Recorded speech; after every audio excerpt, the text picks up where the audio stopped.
This call is now being recorded. चलिए, आज की कक्षा में आप सभी का स्वागत है। आज हम करने जा रहे हैं मुंडक उपनिषद। मुख्य 10 उपनिषदों में मुंडक उपनिषद का स्थान कौन सा है, कौन से नंबर का है, बताइए आप लोग। 5 नंबर का। 5 नंबर का मैम। बहुत बढ़िया। किस वेद की शाखा है, यानी कि किस वेद से लिया गया है? अथर्ववेद। अर्थवेद से मैम। ओके, अथर्ववेद से और कौन कौन से उपनिषद लिए गए हैं? प्रश्न और मांडुक्य। बहुत बढ़िया, ठीक है। मुंडकोपनिषद में मंत्रों की संख्या कितनी है? 64। मैम।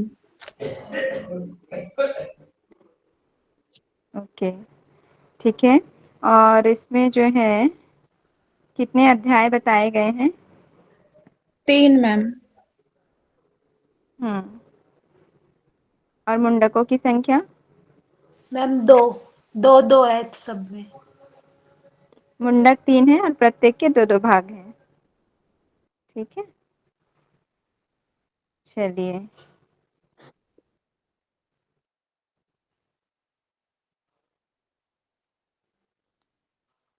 किनके बीच संवाद है मुंडकोपनिषद में?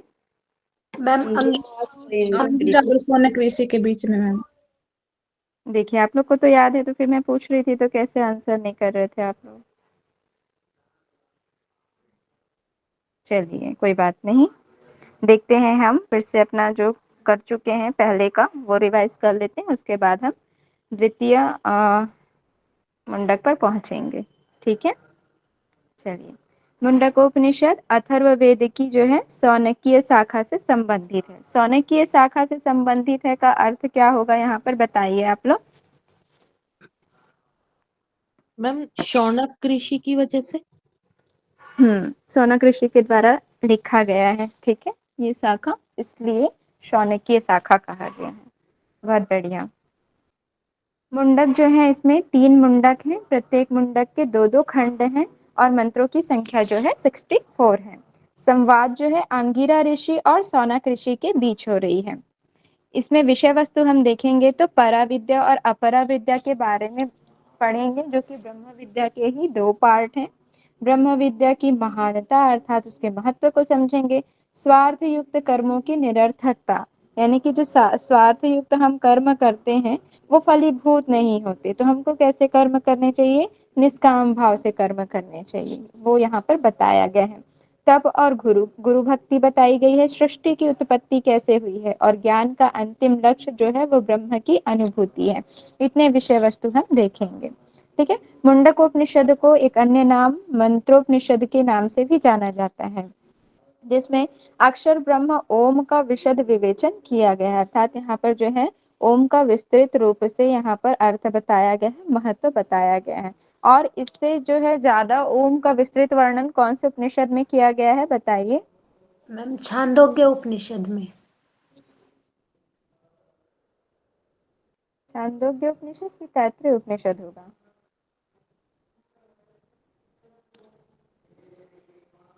कंफर्म करिए,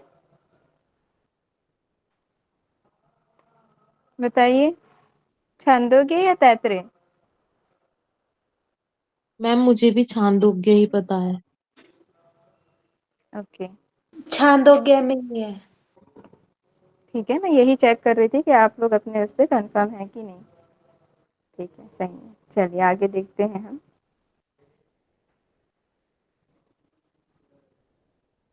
प्रथम मुंडक प्रथम खंड।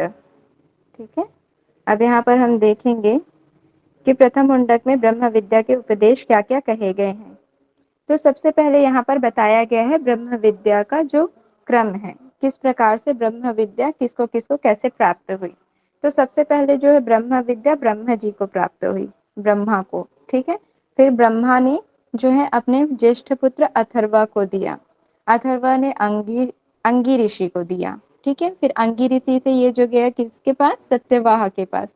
सत्यवाह ने फिर अंगिरा ऋषि को दिया। ठीक है, अंगी और अंगिरा ऋषि दोनों अलग अलग हैं, ये ध्यान रखेंगे। ठीक, और अंगिरा ऋषि ने फिर सौनक ऋषि को दिया। सौनक ऋषि गए किनके पास? समीधा लेकर अंगिरा ऋषि के पास ब्रह्म विद्या का उपदेश प्राप्त करने के लिए कि ब्रह्म विद्या है क्या।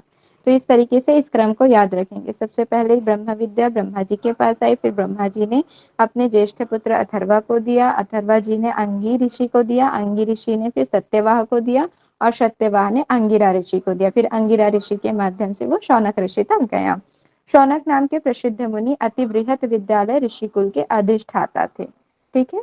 शास्त्र विधि के अनुसार महर्षि अंगिरा के पास आए और उनसे पूछा कि हे भगवान, निश्चय पूर्वक किसके जान लिए जाने पर सब कुछ जाना हुआ हो जाता है, अर्थात किसको जब हम जान लेंगे तो सब कुछ, हमको सब चीज का नॉलेज हो जाएगा, सब चीज का ज्ञान हो जाएगा।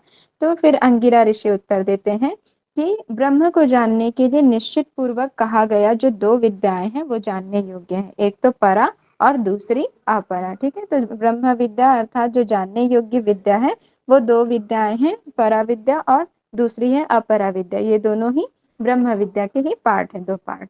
ठीक है। आगे हम देखते हैं कि परा और अपरा विद्या क्या है। तो परा विद्या अक्षर ब्रह्म ओम ही जो है वो परा विद्या है। ठीक है। अर्थात जो हमको कहाँ लेकर जाती है, ब्रह्म की प्राप्ति के मार्ग पर लेकर जाती है। और जो अपरा विद्या है वो चार वेद, छह वेदांग, कर्म कांड, जो सकाम कर्म से जो युक्त कर्म किए जाते हैं, ठीक है, वो अपरा विद्या है जो हमें संसार की ओर प्रवृत्त करती है। ब्रह्म की प्राप्ति हमसे अपरा विद्या के माध्यम से नहीं हो सकती। तो ब्रह्म की प्राप्ति किससे होगी? परा विद्या के माध्यम से। ठीक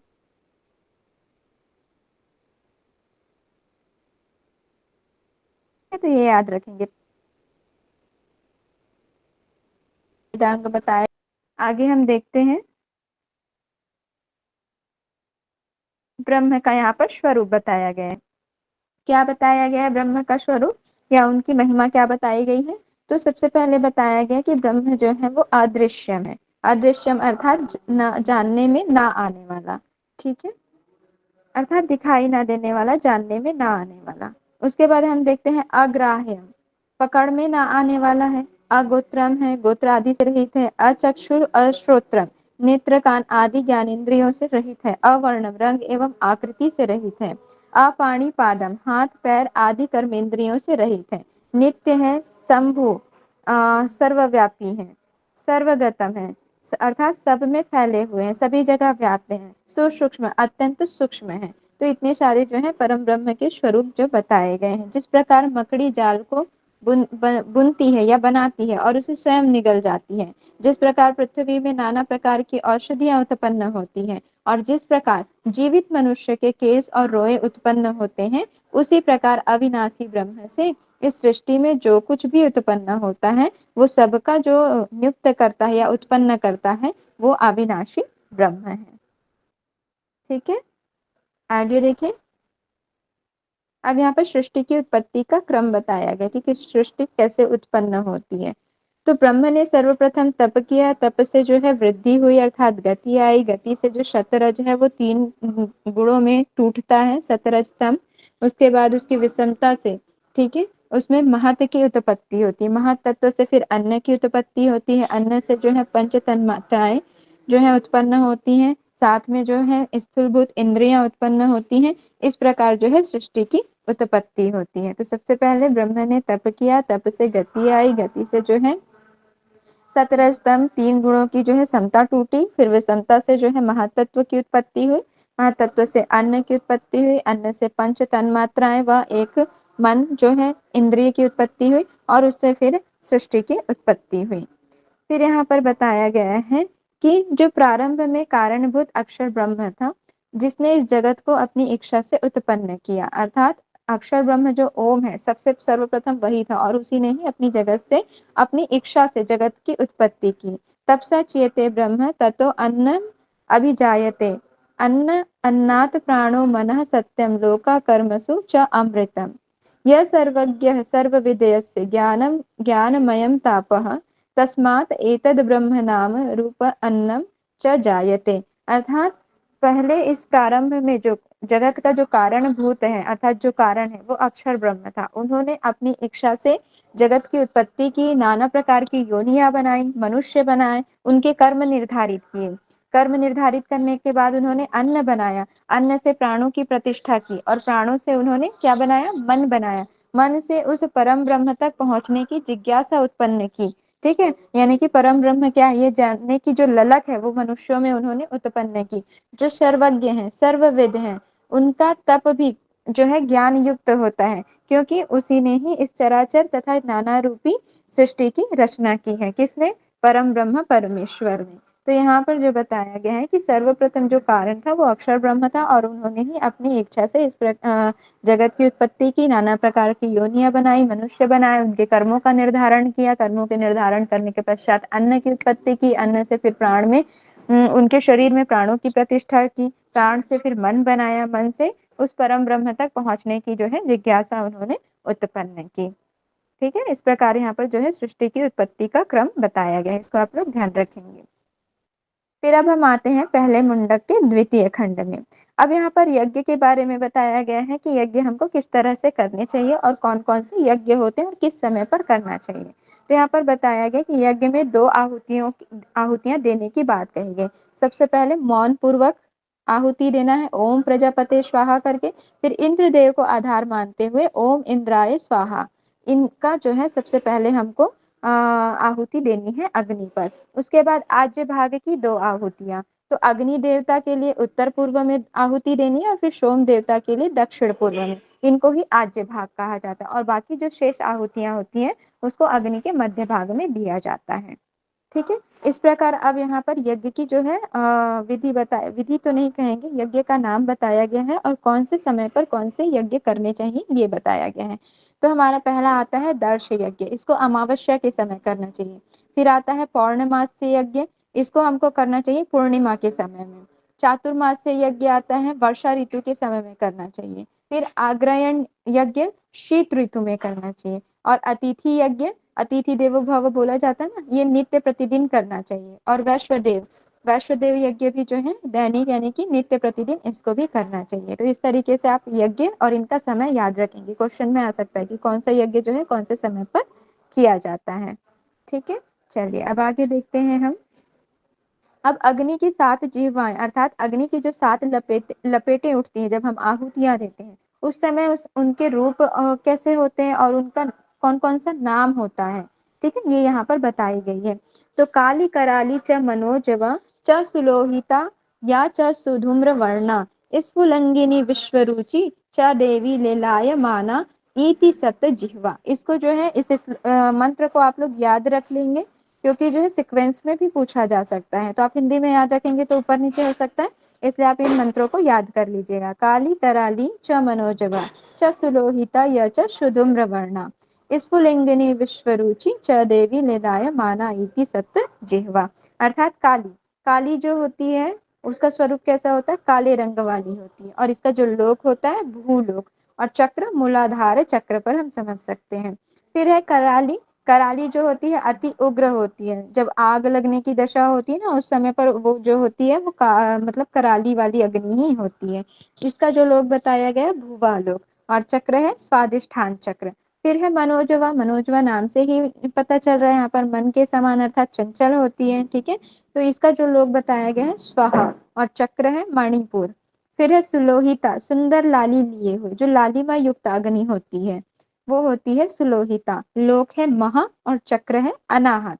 फिर आता है शुधुम्र वर्णा, शुधुम्र वर्णा सुंदर धुएं रंग वाली होती है, एकदम श्वेत टाइप से। ठीक है, तो उसको बोला जाता है, इसका लोक है जना और चक्र है विशुद्धि। फिर है स्फुलिंगिनी, चिंगारियां वाली, देखे होंगे कि कभी कभी जब अग्नि जो होती है तो उससे चिंगारियां उठने लगती है ना, तो उसको बोला जाता है स्फुलिंगिनी, और इसका लोक जो है वो तपा और चक्र है आज्ञा चक्र। फिर है विश्वरुचि, विश्वरुचि जो कि सब और प्रकाशित होती है। ठीक है, सबको प्रकाशित करने वाली होती है, और जो ये होता है इसका लोक सत्यम, और चक्र हम समझेंगे सहस्त्रार्थ चक्र। इस तरीके से आप इनको याद रखेंगे। ठीक है, चक्रों के माध्यम से भी, और लोक भू भुव स्वः मह जन तप सत्यम। चलिए आगे देखते हैं हम। फिर आता है हमारा द्वितीय मुंडक प्रथम खंड। द्वितीय मुंडक का जो है इस तरीके से, ऊपर हमने देखा जो हमारा प्रथम मुंडक और उसके तीनों खंड खत्म हो गए, अब हम द्वितीय मुंडक की ओर बढ़ रहे हैं। द्वितीय मुंडक का प्रथम खंड यहाँ पर बताया गया है, ब्रह्म के विराट स्वरूप का वर्णन किया गया है। ठीक है। विराट स्वरूप यानी कि ब्रह्म का जो शरीर है वो कैसा है, तो यहाँ पर बताया गया है कि जो मूर्धा है, ठीक है, अर्थात मूर्धा को अग्नि की संज्ञा दी गई है। ठीक है, यहाँ पर बोल रहे हैं कि जो परमात्मा का जो मस्तक है वो कौन है, अग्नि है। ठीक है, परमात्मा का मस्तक अग्नि है, आंखें सूर्य और चंद्र हैं, कान चारों दिशाएं हैं, वाणी वेद है, यानी कि परमात्मा की वाणी वेद कही गई है, प्राण वायु है और हृदय विश्व है। ठीक है, हृदय को क्या कहा गया है, विश्व कहा गया है।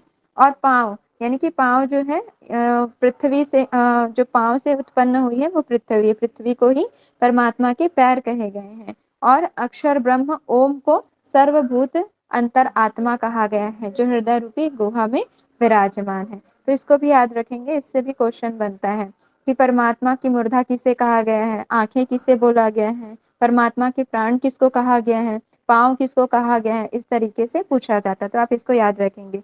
जो मूर्धा है वो अग्नि है, आंखें सूर्य और चंद्र हैं, श्रोत्र जो है दिशा है, वाणी वेद कहे गए हैं, प्राण वायु, हृदय विश्व और पांव जो है वो पृथ्वी है, और अक्षर ब्रह्म ओम जो है वो सर्वभूत अंतर आत्मा। ठीक है, तो ये आप जो है इसको याद रख सकते हैं मंत्र को। अग्नि मूर्धा चक्षुषी चंद्र सूर्यो दिशा श्रोत्रे वाग्वी वृताश्च वेदा वायु प्रणो हृदय विश्वम अस्य पदभ्या पृथ्वी येष सर्वभूतन भूतांतरात्मा। ठीक है, इस तरीके से आप इस मंत्र को भी याद रख सकते हैं। चलिए, संस्कृत वर्ड भी याद रखेंगे इसमें, वैसे सभी तो इजी है, याद हो जाएगा। चलिए आगे बढ़ते हैं। अब यहाँ पर परमात्मा से जगत की उत्पत्ति कैसे हुई है।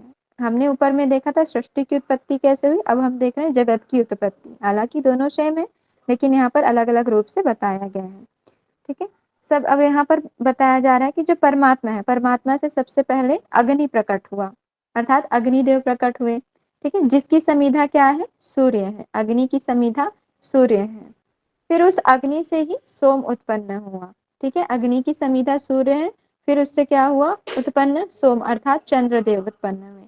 चंद्र से फिर क्या हुआ, मेघ, मेघ उत्पन्न हुआ। ठीक है, मेघ को क्या कहा गया है, पर्जन्य, याद रखेंगे, मेघ अर्थात पर्जन्य संस्कृत वर्ड। फिर मेघ के द्वारा वर्षा हुई कहाँ, पृथ्वी में। पृथ्वी में जब वर्षा हुई तो नाना प्रकार की औषधियां उत्पन्न हुई। औषधियां उत्पन्न हुई तो उस औषधियों के भक्षण से, ठीक है, औषधियों के भक्षण से क्या हुआ, वीर्य उत्पन्न हुआ। वीर्य को क्या कहा गया है, रेता कहा गया है, संस्कृत में याद रखेंगे। ठीक है, फिर उस वीर्य को क्या है, पुरुष के माध्यम से स्त्री में सिंचन किया गया। फिर संतान की उत्पत्ति हुई और उन संतानों से ही नाना प्रकार के चराचर प्राणी जो है उत्पन्न होते हैं। इस प्रकार आप याद रखेंगे कि तस्माद अग्नि समीधो यस्य सूर्य सोमात पर्जन्य औषधया पृथिव्याम पुमान्येत सिंचति योषितायम बहवी प्रजा पुरुषात संप्रसुता। ठीक है, तो परमात्मा से सर्वप्रथम अग्निदेव, अग्नि की जो समीधा है वो सूर्य है, फिर अग्निदेव से ही चंद्रदेव अर्थात सोमदेव उत्पन्न हुए। फिर सोम की शीतलता की वजह से मेघ उत्पन्न हुआ, मेघ के द्वारा वर्षा हुई पृथ्वी में, तो नाना प्रकार की औषधियां उत्पन्न हुई। फिर औषधियों के भक्षण से वीर उत्पन्न हुआ और उसको पुरुष के माध्यम से स्त्री में जो है सिंचन किया गया, उससे संतान की उत्पत्ति है और उन संतानों से फिर नाना प्रकार के जो है प्राणी उत्पन्न हुए, सृष्टि की रचना हुई, जगत की रचना हुई। सप्त प्राणः प्रभवन्ति, सप्त प्राणः प्रभवन्ति तस्मात् सप्तार्चसी समीधः सप्त होमः सप्त इमे लोका येषु चरन्ति प्राणा गुहाशया निहिता सप्त शक्त। अर्थात यहाँ पर ये बोला जा रहा है कि जो 7 प्राण हैं, अग्नि की 7 लपेटे हैं।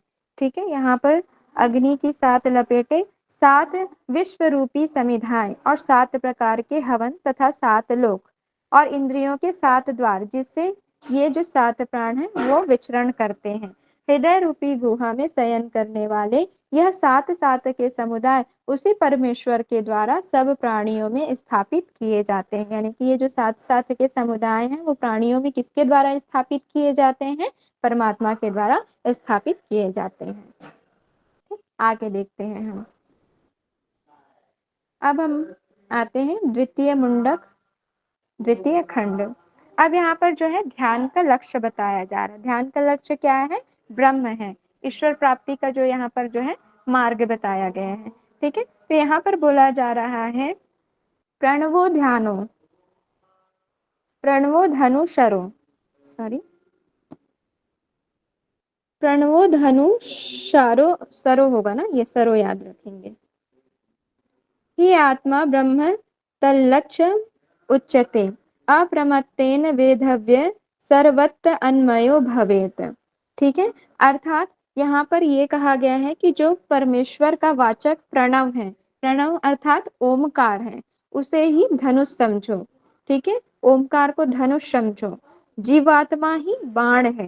ठीक है, और परम ब्रह्म परमेश्वर ही उसके लक्ष्य है, अर्थात लक्ष्य कौन है, ब्रह्म है। ये ब्रह्मा यहाँ पर टाइप हो गया है, ये हो जाएगा ब्रह्म।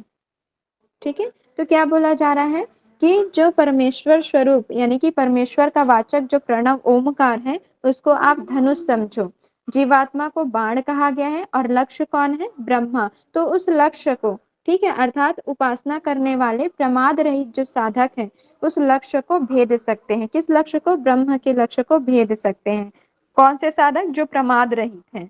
ठीक है, इसलिए हे सौम्य, यहाँ पर जो है अंगिरा ऋषि बोल रहे हैं सौनक ऋषि से कि हे सौम्य, तुम जो है उस लक्ष्य को भेद कर बाण की ही भांति उसमें तन्मय हो जाओ, अर्थात उनमें लीन हो जाओ। ठीक है, तो यहाँ पर प्रणव को धनुष की संज्ञा दी गई है, याद रखेंगे। जीवात्मा को बाण कहा गया है, और लक्ष्य किसको कहा गया है, ब्रह्म को कहा गया है। ये आप लोग ध्यान रखेंगे, इसमें भी से क्वेश्चन आता है कि प्रणव को क्या कहा गया है, जीवात्मा को क्या कहा गया है, लक्ष्य किसे माना गया है। ठीक है, तो प्रणव जो है ओमकार को धनुष कहा गया है, जीवात्मा को बाण कहा गया है, और लक्ष्य कहा गया है ब्रह्म को। तो हमको जो है क्या है, परमेश्वर को ओमकार अर्थात परमेश्वर को धनुष के समान समझना है, और उसका जो बाण है वो जीवात्मा है, और लक्ष्य कौन है, ब्रह्म ब्रह्म है। तो उस धनुष से बाण को, ठीक है, बाण के माध्यम से उस लक्ष्य को हमको भेदना है, और जब हम उस लक्ष्य को भेद लेंगे तभी जो है हम उसमें तन्मय हो सकते हैं, उसमें लीन हो सकते हैं। और ऐसा कौन कर सकता है, जो प्रमाद रहित साधक है, जो आलस्य से रहित है। ठीक है, जो वैराग्य धारण किया हुआ है। तो यहाँ पर देखते हैं, उपयुक्त धनुष द्वारा लक्ष्य भेदने के लिए दो बातें कही गई हैं। क्या, कौन कौन सी दो बातें हैं, साधक जो है जिज्ञासु व आलस्य रहित होना चाहिए, प्रमाद रहित होना चाहिए, और एकदम एकाग्रचित होना चाहिए, अर्थात प्राण व मन का सीधा संबंध होना चाहिए। प्रमाद रहित साधक द्वारा ही लक्ष्य भेदा जा सकता है। लक्ष्य भेद, उसमें तन्मय हो जाना, जिससे हृदय की गांठ खुल जाएगी, संशय कट जाएंगे, कर्म तीक्ष्ण हो जाएंगे। ठीक है, जब हम उस लक्ष्य को भेद लेंगे तो हम जो है परमात्मा में लीन हो जाएंगे, हृदय की गांठ खुल जाएगी, अर्थात जो अविद्या से छाई हुई है वो अविद्या हट जाएगी। ठीक है, हम विद्या से युक्त हो जाएंगे, सारे संशय, जो संदेह है, जो डाउट है, वो सारे समाप्त हो जाएंगे, और कर्म जो है तीक्ष्ण हो जाएंगे, अर्थात शार्प हो जाएंगे। और इसे ही अमृत का सेतु कहा गया है। किसे अमृत का सेतु कहा गया है, ब्रह्म को।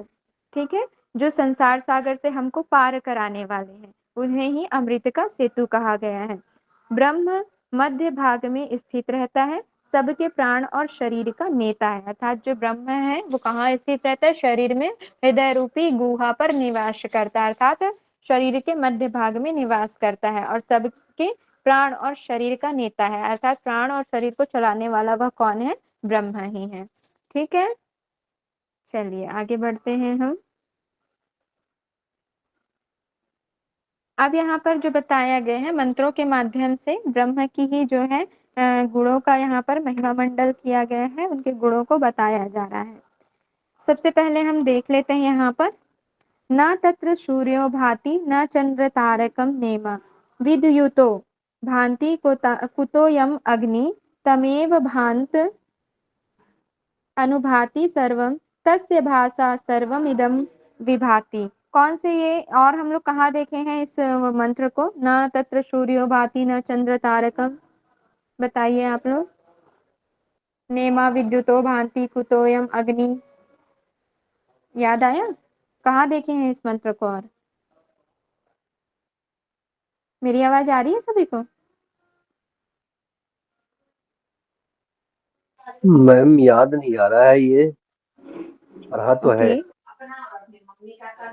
यहाँ बगल में भी लिखा है, कठोपनिषद में है। उपनिषद में मैम। ओके, और अभी जब आप श्वेता सतर उपनिषद पढ़ेंगे योग उपनिषद में, वहां पर भी आएगा। यस ठीक है, न तत्र जी सूर्यो मैम भाति, अर्थात जहाँ सूर्य जो है, ना सूर्य प्रकाशित होता है ना चंद्र प्रकाशित होता है। ये सब किसके प्रकाश से प्रकाशित होते हैं? परमात्मा के प्रकाश से प्रकाशित होते हैं। ठीक है ना, वहां पर बिजली ही चमकती है। तो फिर अग्नि की ही क्या बात कहें? तमेव भान्तम अनुभाति सर्व तस्य भाषा सर्वम विदम विभाति, अर्थात वहां ना तो सूर्य प्रकाशित होता है, न चंद्रमा, और ना ही तारागण प्रकाशित होते हैं। बिजलियां भी वहां पर नहीं चमकती हैं।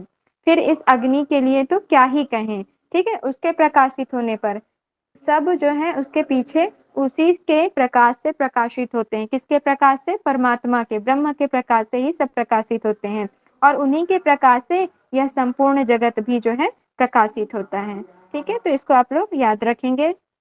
फिर आता है हमारा अरा इव रथनाभ सहताम यत्र नाड्यः स एसो अंतश्चरते बहुधा जायमानः ओमित्येवं ध्यायत आत्मनं स्ववसति व पाराय तमसः परास्तात्, अर्थात यहाँ पर ये बताया गया है कि जिस प्रकार रथ के पहिए के जो केंद्र में अरे लगे रहते हैं, ठीक है, उसी प्रकार शरीर की समस्त नाड़ियां जिस हृदय देश में एकत्र होती हैं, स्थित होती हैं, उसी हृदय में नाना प्रकार के जो है रूप में प्रकट होने वाले परम ब्रह्म परमात्मा अंतर्यामी रूप से रहते हैं। ठीक है, परम ब्रह्म परमात्मा कहाँ रहते हैं?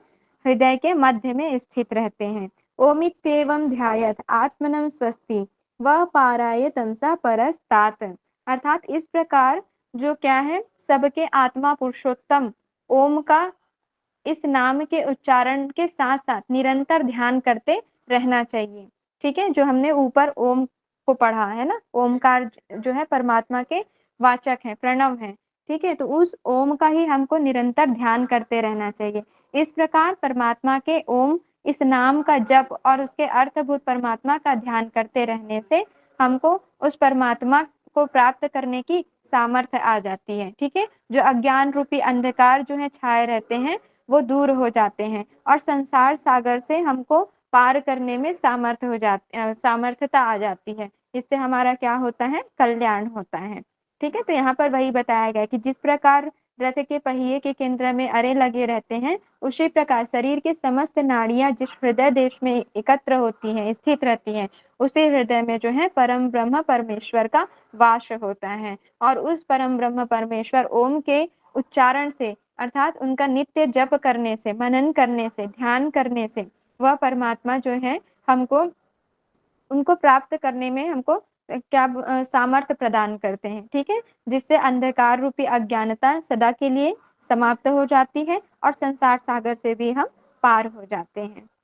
ठीक है, उसके बाद आ रहा है यहाँ पर ब्रह्म वेदम अमृतम पुरुस्त एतद ब्रह्मम पश्चात एतद ब्रह्मम दक्षिण दक्षिणत च उत्तरेण अधः च ऊर्ध्व च प्रसितम ब्रह्म वेदम विश्वमिदम वरिष्ठम, अर्थात यहाँ पर जो है ब्रह्म की सर्वव्यापकता की बात कही जा रही है।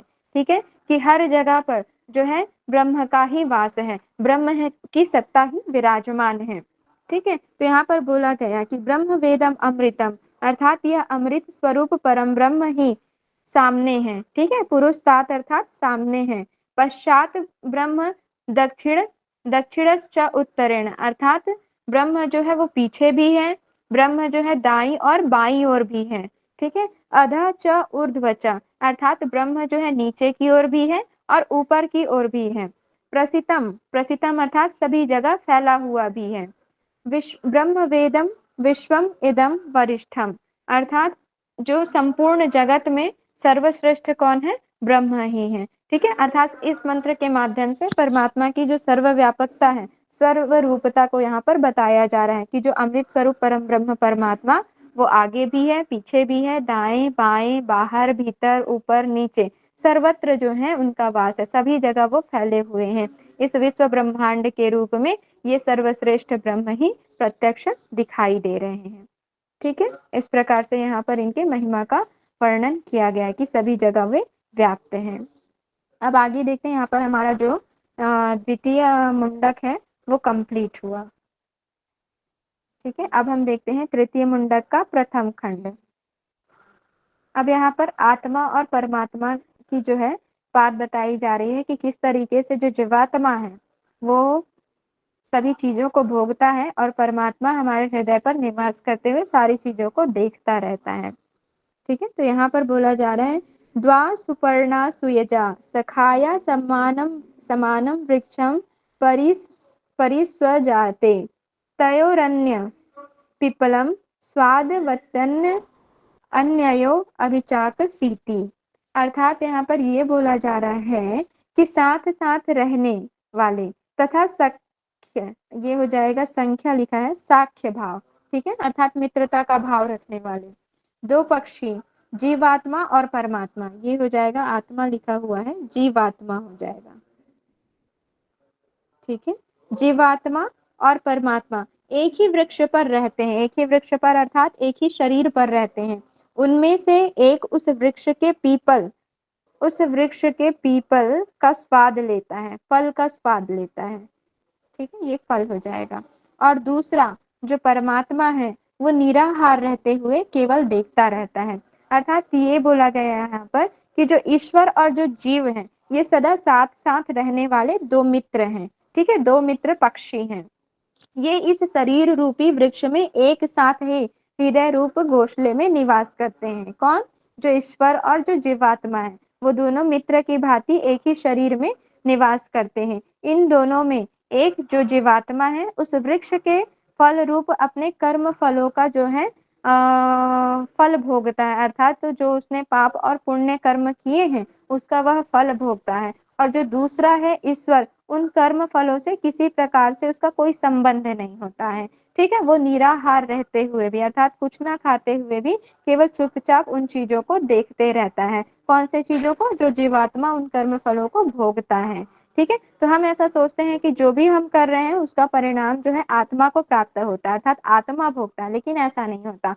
आत्मा जो है वो केवल देखते रहता है, भोगता कौन है? जीवात्मा भोगता है। तो इस मंत्र के माध्यम से यहाँ पर यही बताया जा रहा है कि जो जीवात्मा और परमात्मा है वो दो पक्षी की भांति एक ही शरीर पर निवास करते हैं, लेकिन जो जीवात्मा है वो अपने कर्म फलों के अनुसार अपने फलों को भोगता है और जो दूसरा परमात्मा है वो निराहार रहते हुए केवल देखने का कार्य करता है।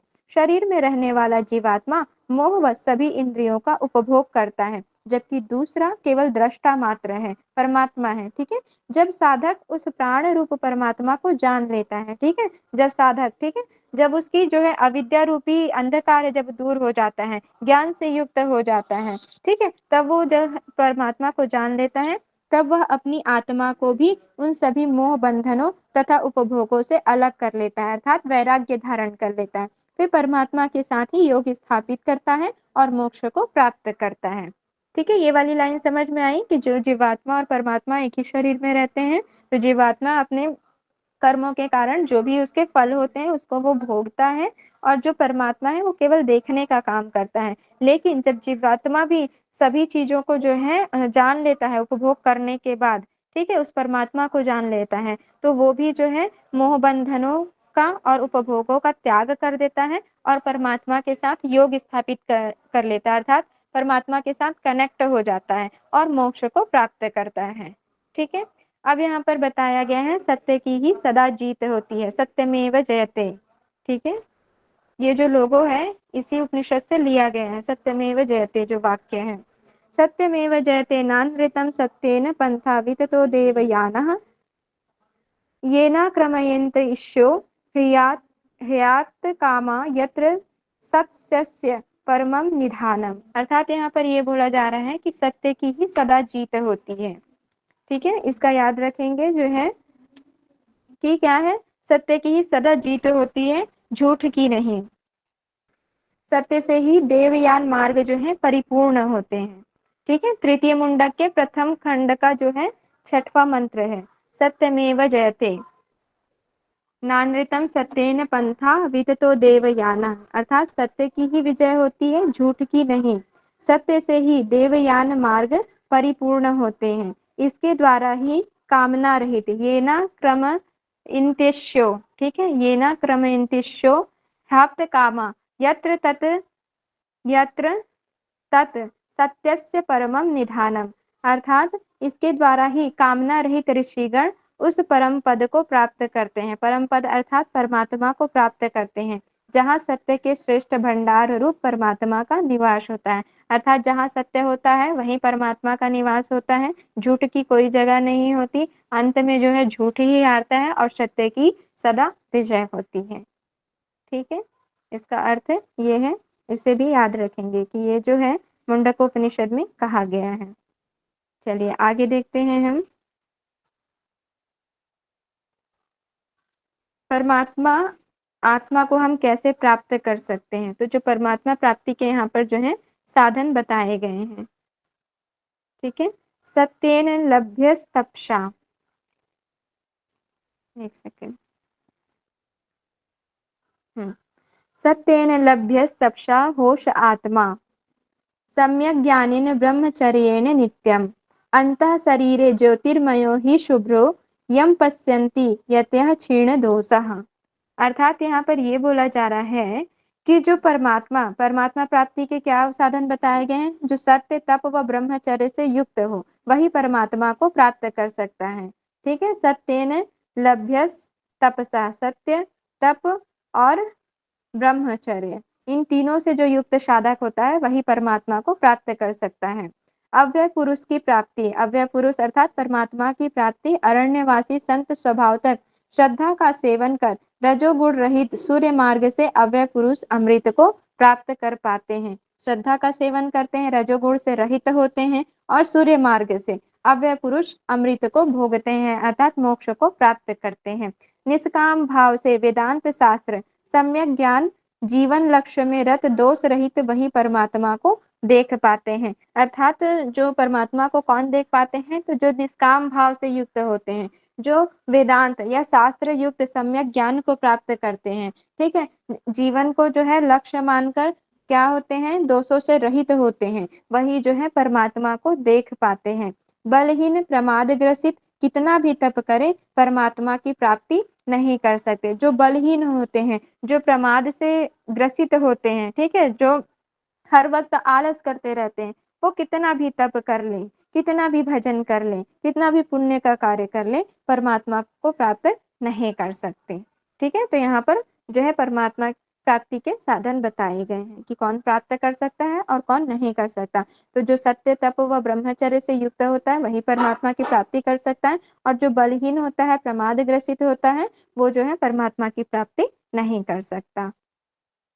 ठीक है, चलिए आगे देखते हैं तृतीय मुंडक का द्वितीय खंड।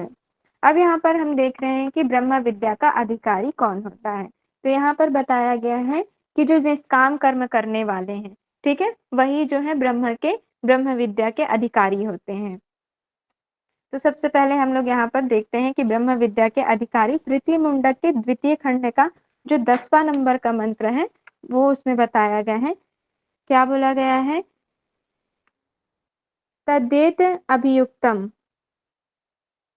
तदेत अभियुक्तम क्रियावन्तः श्रोत्रिया ब्रह्मनिष्ठः स्वयं जुह्वत एकर्षि श्रद्धयन्तः तेषां वैताम ब्रह्म विद्या वदेत शिरोव्रतम विधिवदस्तु चरणम। अर्थात जो निष्काम कर्म करने वाला है, ठीक है, वेद के अर्थ का ज्ञाता है, ब्रह्म का उपासक है, श्रद्धा रखते हुए स्वयं एकर्षि नाम वाले प्रज्वलित अग्नि में नियमानुसार हवन करने वाला है। एकर्षि नाम की अग्नि में, ठीक है, एकर्षि नाम वाले प्रज्वलित अग्नि में क्या करता है, नियमानुसार हवन करता है तथा ब्रह्मचर्य का पालन करने वाला हो, वही जो है ब्रह्म विद्या का अधिकारी होता है। उसे ही ब्रह्म विद्या बतलानी चाहिए। ठीक है, तो किसे किसे बतलानी चाहिए, जो निष्काम कर्म करने वाला है। ठीक है, ऋचा अभियुक्तम, तद एत ऋचा अभियुक्तम क्रियावन्तः श्रोत्रिया ब्रह्मनिष्ठम, वेद के अर्थ का ज्ञाता है, ब्रह्म का उपासक है। ठीक है, श्रद्धा रखते हुए स्वयं एकर्षि नाम वाले प्रज्वलित अग्नि में नियमानुसार हवन करने वाला है, और जो ब्रह्मचर्य का पालन करता है उसे ही जो है ब्रह्म विद्या बतलानी चाहिए। ठीक, अब यहाँ पर बतलाया जा रहा है कि ब्रह्म विद्या को हम कैसे जान सकते हैं, कैसे प्राप्त कर सकते हैं ब्रह्म विद्या को। तो बताया गया, नायम आत्मा नायम आत्मा प्रवचनेन लभ्यो न मेधया न बहुना श्रुतेन यमे वैस वृणुते तेन लभ्यस्तस्यैष आत्मा विवृणुते तनुम स्वाम। ठीक है, लभ्यस्त येष आत्मा विवृणुते तनुम स्वाम, यानी कि आत्मा को ना तो प्रवचनों के श्रवण से पाया जा सकता है ना किसी विशेष बुद्धि से। ठीक है, बहुत सुनकर प्रवचनों के माध्यम से जो है हम परमात्मा को प्राप्त नहीं कर सकते, ना ही किसी विशेष बुद्धि के द्वारा जो है हम परमात्मा को प्राप्त कर सकते हैं। इसका अर्थ यहाँ यह है कि लौकिक ज्ञान प्राप्त करके आत्मज्ञान प्राप्त नहीं होता। आत्मज्ञान जो है वो चेतना युक्त है, वह साधक की पात्रता देखकर स्वयं ही अपने स्वरूप को प्रकट कर देता है। अर्थात ये बोला जा रहा है यहाँ पर कि आत्मा को ना तो प्रवचनों के माध्यम से, न श्रवण के माध्यम से और ना ही किसी विशेष बुद्धि के माध्यम से हम जान पाते हैं। लौकिक ज्ञान प्राप्त करके भी आत्मज्ञान जो है प्राप्त नहीं होता। आत्मज्ञान क्या है? चेतन युक्त है, प्रकाश युक्त है। वह साधक की योग्यता देखकर, पात्रता देखकर वो स्वयं ही प्रकट हो जाता है। जिस साधक की जैसी उपासना होती है, जैसी साधना होती है, वह उसके सामने उस स्वरूप में प्रकट हो जाता है। कामना रहित, विशुद्ध और सहज अंतःकरण वाले साधक ही परम शांत रहते हुए परमात्मा को प्राप्त करने की क्षमता रखते हैं। कौन से साधक? जो कामना रहित हैं, जिन्होंने अपनी इच्छाओं का सर्व त्याग कर दिया है, जो विशुद्ध हैं, विशुद्ध हैं अर्थात पवित्र हैं, पवित्र भावों को धारण करने वाले हैं, जो सहज अंतःकरण वाले साधक हैं, अर्थात जिनकी अंतःकरण नियंत्रित है, संयमित है। ठीक है, परम शांत रहते हुए वो परमात्मा को प्राप्त करने की क्षमता रखते हैं। विवेकी पुरुष उस सर्वव्यापी सर्वरूप परमेश्वर को सर्वत्र प्राप्त कर उसी में ही समाहित हो जाते हैं। अर्थात जो बुद्धिमान साधक होते हैं, जो विवेकी होते हैं, जो धीरवान होते हैं, उस सर्वव्यापी सर्वरूप परमेश्वर को प्राप्त कर उसी में ही समाहित हो जाते हैं, अर्थात उसी में ही लीन हो जाते हैं। ठीक है, चलिए अब यहाँ पर जो बताया गया है स्वार्थ युक्त कर्मों की परिभाषा बताई गई है, निरर्थकता बताई गई कि स्वार्थ युक्त कर्म क्या होते हैं। स्वार्थ युक्त कर्म अर्थात सकाम कर्म। उपासना रहित अविद्या स्वयं को विद्वान मानने वाले मूर्ख लोग अभिमान कर विश्व में आसक्ति होने के कारण कल्याण के मार्ग को नहीं जान पाते हैं। अर्थात जो सकाम भाव से, यानी कि जो किसी फल की प्राप्ति की इच्छा से कर्म करते हैं, वो क्या होते हैं? वो आसक्त होते हैं, आसक्ति से युक्त होते हैं, इसलिए वो कल्याण के मार्ग को नहीं जान पाते। कल्याण के मार्ग अर्थात मोक्ष के मार्ग को नहीं जान पाते और वह मनुष्य लोक में या इससे भी अत्यंत हीन योनियों में प्रवेश करते हैं। तो वो जो सकाम युक्त कर्म करते हैं वो मनुष्य क्या होते हैं? अत्यंत हीन योनियों में प्रवेश करते हैं। ठीक है, क्यों? क्योंकि वो किसी फल की प्राप्ति की इच्छा से कर्म कर रहे हैं। ठीक है, प्रभु की उपासना क्यों कर रहे हैं? क्योंकि उनकी कोई इच्छा है, कोई कामना है, उसकी पूर्ति हेतु वो कर्म कर रहे हैं। तो ऐसे जो कर्म होते हैं वो फलीभूत नहीं होते और ऐसे जो मनुष्य हैं वो क्या होते हैं? अत्यंत हीन योनियों में प्रवेश करते हैं, अर्थात जो है कठिन से कठिन क्या बोलेंगे यहाँ पर, जो बहुत ही जैसे नरक बोलते हैं ना, तो उस प्रकार की योनियों में वे प्रवेश कर जाते हैं। ताप एवं गुरु भक्ति कल्याण मार्ग, श्रेय मार्ग, ठीक है, पुण्य मार्ग, सुकृत कर्म, पराविद्या, जो संयम रूप तप और श्रद्धा सेवन रजोगुण रहित होने के बाद में जाते हैं, वो जरा मृत्यु रहित अविनाशी परम पद की प्राप्ति होती है। अर्थात जो है प्रिय मार्ग को त्याग कर श्रेय मार्ग की ओर बढ़ते हैं, पुण्य कर्म करते हैं, सुकृत कर्म करते हैं, ठीक है, विद्या से युक्त कर्म करते हैं, जो संयम तप और श्रद्धा का सेवन करते हैं, रजोगुण रहित होते हैं, वे ही जो है मृत्यु को पार करके अविनाशी पद की प्राप्ति करते हैं, अर्थात परमात्मा की प्राप्ति करते हैं। हाथों में संविधा लेकर वेद को भली भांति जानने वाले श्रद्धावान गुरु के पास जाना चाहिए। ठीक है, जिसने स्वयं परम ब्रह्म को जाना हो तभी परम ब्रह्म का ज्ञान प्राप्त होगा। अर्थात ऐसे गुरु के पास जाना चाहिए हमको, ऐसे गुरु के सानिध्य में रहना चाहिए जिन्होंने स्वयं पर ब्रह्म का दर्शन किया हो, उन्होंने स्वयं उस ब्रह्म को जाना हो, उनको प्राप्त किया हो, ना कि ऐसे गुरु के पास जाना चाहिए जो केवल अपनी ही पूजा कराते हैं, अपनी ही महिमा का गुणगान करते हैं, अपना ही बखान करते हैं, मेरी ही शक्ति सर्वव्याप्त है ऐसा कहते हैं। इनके सानिध्य में जिसने खुद ब्रह्म को नहीं जाना वो क्या दूसरों को ब्रह्म का ज्ञान प्राप्त करा पाएंगे, ब्रह्म को प्राप्त करा पाएंगे? नहीं। तो ऐसे गुरुओं के पास बिल्कुल भी नहीं जाना चाहिए। जो श्रद्धावान गुरु हैं, जिन्होंने स्वयं परम ब्रह्म को जाना हो, परम ब्रह्म के दर्शन किए हो, उनके पास जाना चाहिए, उनके सानिध्य में रहना चाहिए। इस तरीके से यहाँ पर बतलाया गया है।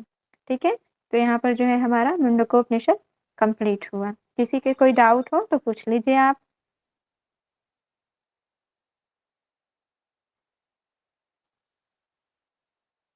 मेरी आवाज आ रही है सभी को?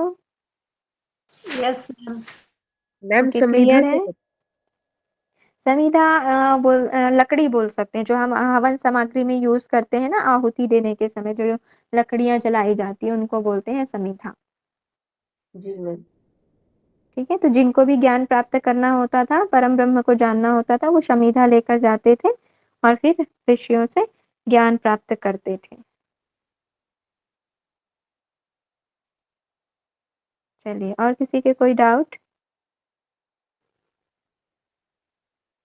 समझ में आया आज का? Yes ma'am. मैम हवन इसमें से ही शायद ऐसा लिया गया है ना, क्योंकि आज्याहुति इसमें 2 बताई है। आजकल जो करते हाँ हैं 7 आज्याहुति देते हैं ना, पंच हाँ हाँ महाभूत या 7 इंद्र की भी देते जी हैं। जी जी। मुख्य रूप से यज्ञ का जो है यजुर्वेद में मिलता है, लेकिन यहाँ पर भी उल्लेख बताया गया है। ठीक है, हर उपनिषद में थोड़ा थोड़ा उसमें बताया गया है यज्ञ को लेकर। Yes ma'am. ओके, चलिए आप लोग नोट्स बना रहे हैं ना? और मैं कल आप लोगों यस के नोट्स चेक करूंगी। Yes ma'am. चलिए ठीक है, सोनाली जी शांति पाठ कराइए।